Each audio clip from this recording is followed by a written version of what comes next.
ৰেহান উদ্দিন যুৱক মানুহ, বয়স কম, সি মোৰ ভাতৃপ্ৰতিম। ময়ে তাক কংগ্ৰেছৰ ব্লক সভাপতি বনাইছিলোঁ।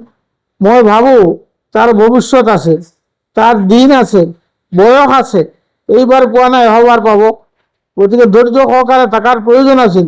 এইটো নকৰি যি উৎপাত কৰিছে, সেইটো তাৰ কাৰণে ভৱিষ্যত কি ভাল হ'ব মই বুজিব পৰা নাই। মই কংগ্ৰেছ অফিচটোত যি হওক ফটো চটো ভাঙিছে, গড়খনত হাত দিয়া নাই, সেইকাৰণে মই অলপমান শান্তি পাইছোঁ। কাৰণ নিজে গঢ়া এটা বস্তু যদি কোনোবাই ভাঙি পেলায়, তেতিয়া মনত বৰ দুখ লাগে। সকলোকে স্বাগতম জনাইছোঁ মিডিল অসমলৈ, আৰু মই জাকাৰিয়া আলম। বিশেষকৈ মিডিল অসমৰ কেমেৰাত আজি এজন অতিথি আছে, আপোনালোকৰ সকলোৰ চিনাকি মুখ, জ্যেষ্ঠ কংগ্ৰেছ নেতা বছিৰ উদ্দিন লস্কৰ। আপোনাক পুনে পুনে স্বাগতম জনাইছোঁ মিডিল অসমলৈ। কি ক'ব বিচাৰে?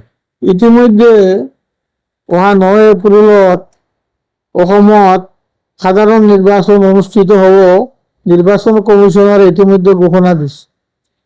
এই হিচাপে গোটেই অসমত বিভিন্ন দলৰ প্ৰাৰ্থীসকলৰ চূড়ান্ত ৰূপ দিয়াৰ কাৰণে সকলো দলে যত্ন চেষ্টা কৰিছে। আমাৰ হোজাই জিলাৰ বিন্যাখান্দি সমষ্টিত প্ৰাৰ্থিত্ব কেন্দ্ৰিক কথা লৈ যোৱাকালি কংগ্ৰেছৰ ৰাজীৱ ভৱনত, নৱকাষ্ট কংগ্ৰেছ ৰাজীৱ ভৱনত এক হুলস্থুলীয়া পৰিৱেশ সৃষ্টি হৈ কংগ্ৰেছী কিছু কৰ্মীয়ে, একাংশ কৰ্মীয়ে ফটো গৌৰৱ গগৈ, ইয়াৰ পিছত ৰাহুল গান্ধী, ৰকিবুল হুছেইন ইত্যাদি ইত্যাদি কংগ্ৰেছৰ নেতাসকলৰ ফটো ভাং চুৰ কৰি কংগ্ৰেছৰ পতাকা পৰ্যন্ত হাতৰ ছবিত জ্বলাই ছাৰখাৰ কৰিছে। এই সংক্ৰান্তত মই ক'ব খোজো, এইবিলাক মোৰ জীৱনত বহুত হৈছে। মোক কংগ্ৰেছে 4বাৰ প্ৰাৰ্থিত্ব দিয়া নাই আৰু 2বাৰ প্ৰাৰ্থিত্ব দিছে। মোৰ সময়তো ডিগু বাইপাছত চেণ্ডিগেটত মোৰ কংগ্ৰেছ অফিচ আছিল। মোৰ সামান্য কৰ্মী কিছুমানে এনেধৰণৰ উৎপীড়ন কৰিছিল, পতাকা চতাকা জ্বলাইছিল, ফটো চটো জ্বলাইছিল, জ্বলোৱাৰ পিছত সোনিয়া গান্ধীৰ পৰ্যন্ত ফটো জ্বলাইছিল। এইবিলাকে মোৰ ওপৰত চকজ হৈছিল, একশ্যন হৈছিল, কংগ্ৰেছে মোৰ ওপৰত একশ্যন লৈছিল, এনেধৰণৰ মোক ছাছপেণ্ড কৰিছিল। ইয়াৰ পিছত মই বিভিন্ন কাৰণ দৰ্শাই যে মই নাজানো, মই কৰা নাই, এইবিলাক কৈ মেলি শেষত মোৰ ছাছপেনশ্যনটো উদ্ধ কৰিছে। ডবকাৰ যিটো কংগ্ৰেছ ভৱন, ৰাজীৱ ভৱন, এই সমষ্টিৰ সকলোৱে জানে আৰু অসমৰ প্ৰায় সকলো নেতাই জানে। AJP চৰকাৰৰ দিনত প্ৰফুল্ল মহন্ত মুখ্যমন্ত্ৰী, ডবকাৰ মৰহুম খলিলুৰ ৰহমান চৌধুৰী বিধায়ক থকা অৱস্থাত ডবকা পৌৰসভাখন তেতিয়া আছিল টাউন কমিটি, এতিয়া পৌৰসভা হৈছে। এই টাউন কমিটিৰ অন্তৰ্গত এই যিডোখৰ মাটিত বৰ্তমান ৰাজীৱ ভৱন, দ পুখুৰী সদৃশ গাঁত আছিল, দ গাঁত আছিল। ইয়াত মাটি ভৰাই এই মাটিডোখৰ দখল কৰি কংগ্ৰেছ অফিচ মই প্ৰথম স্থাপন কৰিছোঁ মোৰ সকলো সহকৰ্মীসকলক লৈ। বিশেষকৈ ডবকাস্থ যিসকল মোৰ সহকৰ্মী কংগ্ৰেছ প্ৰেমী যুৱকসকল আছিল, এইসকলক লগত লৈ এই মাটিডোখৰ ভৰাই এই বৰ্তমান যিটো কংগ্ৰেছ ভৱন, এই ভৱনটো মোৰ হাতত মই নিৰ্মাণ কৰিছিলোঁ। বিভিন্ন কংগ্ৰেছ কৰ্মীসকলৰ, পঞ্চায়ত PRI প্ৰতিনিধিসকলৰ দ্বাৰ বনগৰিৰ ধাৰা। কালি মই কংগ্ৰেছ অফিচটোত যি হওক ফটো চটো ভাঙিছে, গড়খনত হাত দিয়া নাই, সেইকাৰণে মই অলপমান শান্তি পাইছোঁ। কাৰণ নিজে গঢ়া এটা বস্তু যদি কোনোবাই ভাঙি পেলায়, তেতিয়া মনত বৰ দুখ লাগে। যি হওক, কালি যিটো কথা লৈ ইয়াত বিভিন্ন ধৰণে বক্তা দিছে, ঊৰ্ধ্বতন নেতৃপক্ষই সকলো কথা বিবেচনা কৰি কালি যিটো তেওঁলোকে দুখ পাই বুলি বক্তব্য ৰাখিছে বিভিন্নজনে, কাৰণ বৃহত্তম দল BJP দলক পৰাভূত কৰিবৰ কাৰণে, অসমত গণতান্ত্ৰিক চৰকাৰ প্ৰতিষ্ঠা কৰিবৰ কাৰণে মিত্ৰজোঁট গঠন কৰিছে কংগ্ৰেছ দলৰ নেতৃত্বাধীন। মিত্ৰজোঁট গঠন হৈছে BJPক পৰাভূত কৰিবৰ কাৰণে এটা বৃহৎ স্বাৰ্থ।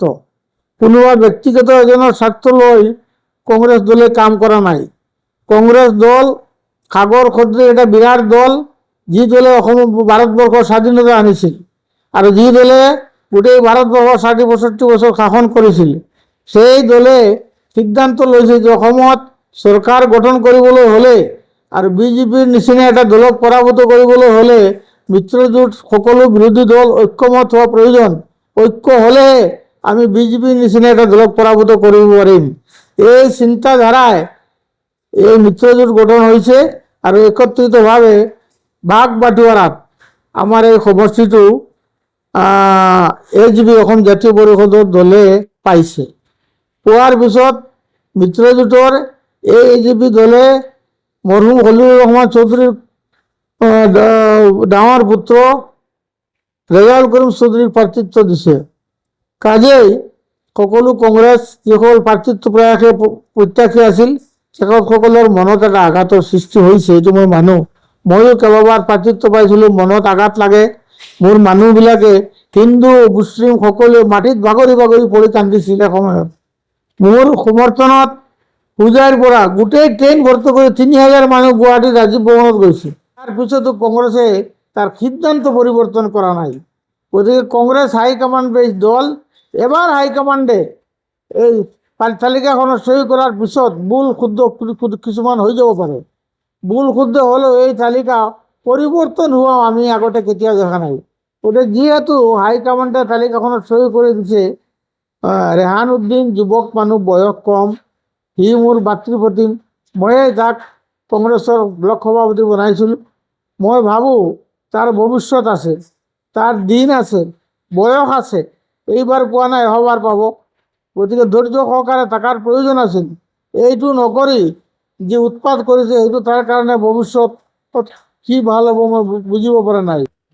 মই আপোনাৰ পৰা এইটো জানিব বিচাৰিছোঁ, যিহেতু বিধানসভা যেতিয়া নিৰ্বাচন আহে, বিশেষকৈ বিন্নাকান্দি সমষ্টি, পূৰ্বৰ নাম আছিল যমুনামুখ, দেখিবলৈ পোৱা যায় যে মিত্ৰজোঁট এলায়েন্সত যায়। কিয় বাৰ বাৰ এই সমষ্টিটো এলায়েন্সত দিয়ে কংগ্ৰেছে? এলায়েন্সত আগত এবাৰে গৈছে। যোৱাবাৰ যেতিয়া UDFৰ লগত কংগ্ৰেছ দলে এলায়েন্স কৰিছিল তেতিয়া এই সমষ্টিটো যিহেতু UDFৰ দখলত আছিল, চিটিং MLA বিধায়ক, চিটিং বিধায়ক UDFৰ আছিল, গতিকে UDFক এই সমষ্টিটো যোৱাবাৰ দিছিল। আৰু এইবাৰ মিত্ৰজোঁটৰ যিটো ধৰ্ম, সেই ধৰ্ম পালন কৰি এই সমষ্টিত মিত্ৰজোঁটক দিছে। এইটোতো বহুত দিনৰ পৰা হৈ আছে, তেনেকুৱা কথা নাই। যোৱাবাৰ দিছে আৰু এইবাৰ দিছে, দুইবাৰেই দিছে। গতিকে মই অনুৰোধ জনাওঁ কংগ্ৰেছ কৰ্মীসকলক, কংগ্ৰেছ দলৰ লগত সকলো এটা প্ৰেম আছে, এটা মৰম আছে। আৰু ময়ো আপোনালোকে দেখক সংগত বহুত কিবা কিবা কৰিছোঁ মোৰ জীৱনত। গতিকে খং কৰি, কোনোবাক গালি পাৰি, অফিচ ভাঙি এইবিলাক কৰি খন্তেকৰ কাৰণে শান্তি এটা পাব, কিন্তু এইটো চিৰস্থায়ী নহয়। গতিকে যিসকল প্ৰাৰ্থী এইবাৰ টিকট বিচাৰিছে, এজন মানুহে বয়সীয়াল, মোৰ বন্ধু মাহমুদ হুছেইন চাহাব, বাকী সকল যুৱক প্ৰাৰ্থী, তেখেতসকলৰ ভৱিষ্যত আছে। গতিকে কংগ্ৰেছ দলত থাকক। এটা ৰাষ্ট্ৰীয় দলত থাকিলে, ৰাষ্ট্ৰীয় দলৰ এজন কৰ্মী হৈ থাকিলে এটা সন্মান।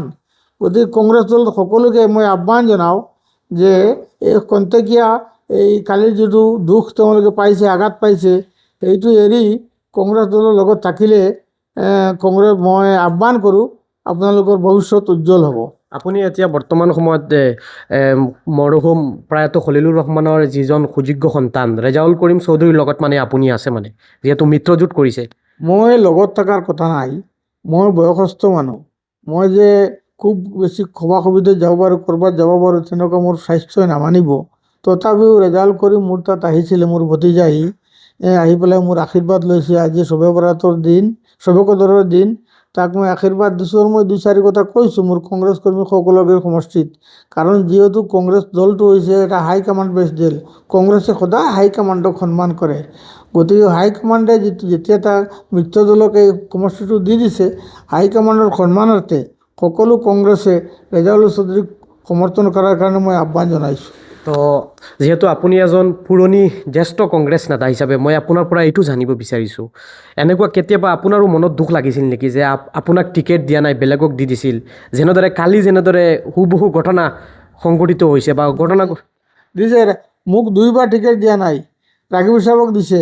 ইয়াৰ পিছত মই বাই ইলেকশ্যন মই গোটেই সমষ্টিত মই কংগ্ৰেছ অৰ্গেনাইজেশ্যন কৰিছোঁ। আজি তেওঁলোকৰ যেনেকুৱা দুখ লাগিছে, কালি ময়ো সংগঠন কৰিছোঁ ঘৰে ঘৰে গৈ, কিন্তু হঠাৎ 7 দিন আগত খলিল চৌধুৰীক আনি পেলাই টিকেট দি দিলে।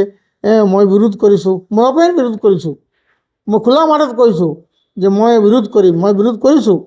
মোৰ দুখ লাগিছে যে তেওঁলোকৰো দুখ লাগিছে, কিন্তু মই এইবিলাক ভাঙা চাঙাত এইবিলাকত নাছিলোঁ। মই কোনোবাই ভাঙিছে টাঙিছে এইবিলাকত মই নাছিলোঁ, সন্মুখত নাছিলোঁ। কিন্তু ইয়াত দেখিলোঁ কালি সন্মুখ সমৰত নেতাসকলৰ সন্মুখত এই ঘটনাটো তেওঁলোকে বাৰণ কৰিব লাগিছে। যি হওক, উত্তেজিত হৈছে কৰ্মীসকলো, স্বাভাৱিক, হোৱাটো স্বাভাৱিক। দুখ লাগিছে, এইটো মই তেওঁলোকক বেয়া নাপাওঁ। কিন্তু মই ভৱিষ্যতে অনুৰোধ কৰিছোঁ যে আপোনালোকে দুখ মোচন কৰি এটা বৃহৎ দল, ৰাষ্ট্ৰীয় দল, ইমান দিন কংগ্ৰেছৰ কাৰণে কষ্ট কৰিছে, কংগ্ৰেছ দলতে থাকক, সময় আছে, সময় অপেক্ষা কৰি আছে। এদিন নহয় এদিন এই যুৱকসকলৰ ভিতৰত এজন প্ৰাৰ্থী নিশ্চয় অহাবাৰ এইটো সমষ্টিটো কংগ্ৰেছে দিব। তো একাংশ দৰ্শকে কমেণ্ট যোগেও মতামত জনায় যে এইবাৰ বিশেষকৈ ভিন্নাকান্দি সমষ্টিত তিনিকুণীয়া মেচখন হ'ব। দেখিবলৈ পোৱা গৈছে আজমলৰ বদৰুদ্দিন আজমল ইন দ্য ফিল্ডত নামিছে। ইফালে মিত্ৰজোঁটৰ যিহেতু ৰেজাউল কৰিম চৌধুৰী আছে, AGPৰ হয়তো আৰু কোনোবাই টিকেট পাব পাৰে। তো কি ক'ব এই চেগত আপুনি? এই সম্পৰ্কত মোৰ ছবিটো পৰিষ্কাৰ হোৱা নাই। কোন দলে দিয়ে, BJPয়ে দিয়ে না AGPয়ে দিয়ে, বদৰুদ্দিন সাহেবে খেলিব বুলি এতিয়াতো ডিক্লেয়াৰ হোৱা নাই। গতিকে প্ৰাৰ্থিত্ব এজনেৰে ডিক্লেয়াৰ হৈছে, এইটো হৈছে ৰেজাউল কৰিম চৌধুৰী। গতিকে বাকীসকলৰ প্ৰাৰ্থিত্ব খোলক, দিয়ক, দেখা যাওক কি হয়। ইয়াৰ পিছতে ছবিখন ওলাব, ইয়াৰ পিছতে ক'ব পৰা যাব। এতিয়া কোনো কথা থিৰাং কৰিব নোৱাৰি। দৰ্শকসকল, তেখেত হৈছে বছিৰুদ্দিন লস্কৰ ডাঙৰীয়া। আমি তেখেতৰ সৈতে যিহেতু বৰ্তমান তেখেতৰ ঘৰত আছোঁ আৰু পোনপটীয়াকৈ বাৰ্তালাপ কৰি আছোঁ, তো নিৰ্বাচন চমু চাপক আৰু আমি অধিক কথা জানিম, হয়নে নাই? ধন্যবাদ আপুনি সময় দিয়াৰ বাবে। Thank U.